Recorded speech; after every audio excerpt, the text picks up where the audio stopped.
There are far too many pastors bound in ministry, and it's not because God told them to stay there, but an organization is paying them just enough to keep them quiet, not blessed, not prospering, just comfortable enough. Crumbs. And those crumbs become control. See, I've spoken to many pastors over the many years of ministry, privately, publicly, prayerfully, sober-mindedly, where the Lord gave me clear words for them. Leave. Leave the organization. Leave the covering that's no longer spiritual. Leave the structure that's grieving the Holy Spirit. And the interesting part is that they actually discerned it for themselves. They talk about it with their spouses. They know it to be true. They know that they're supposed to leave, but they stay. And here's why. Because of the financial stability. See, here's where the conviction comes in. When God tells you to move, but you continue to stay because of financial stability, that's the spirit of Mammon. And let's be honest, that's not wisdom. See, what often happens next is spiritual gymnastics.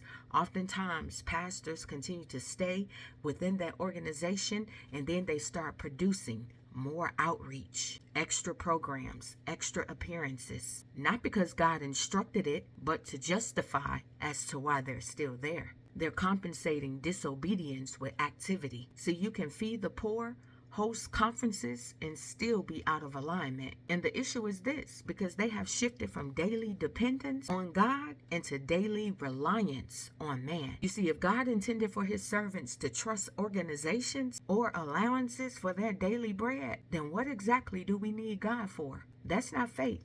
That's employment with religious language. And this is not my opinion. This is what the word says. Matthew chapter 6, verse 24. No one can serve two masters. You cannot serve both God and Mammon. Jesus didn't say it's hard. He said you cannot. Luke chapter 16 verse 13 confirms the same thing, because heaven repeats what it wants us to get. Matthew chapter 4 verse 4.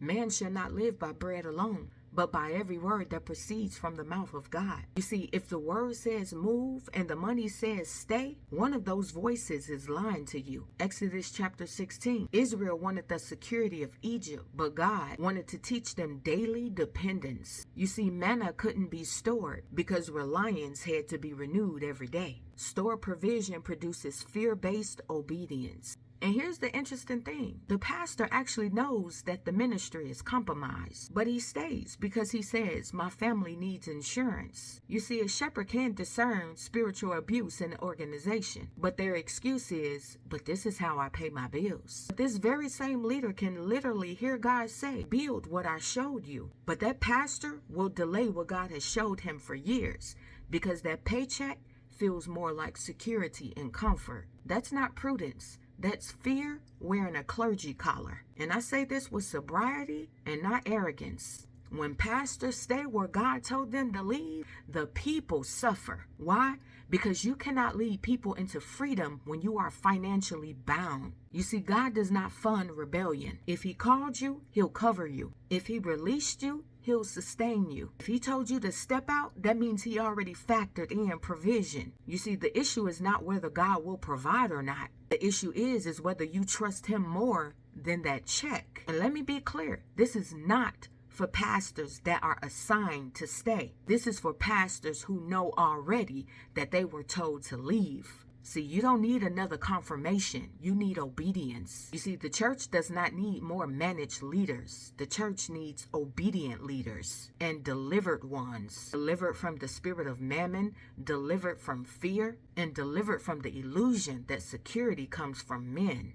Because the moment that provision controls your obedience, then it's no longer provision. It's a chain. And chains don't come from God. Yep, I said it.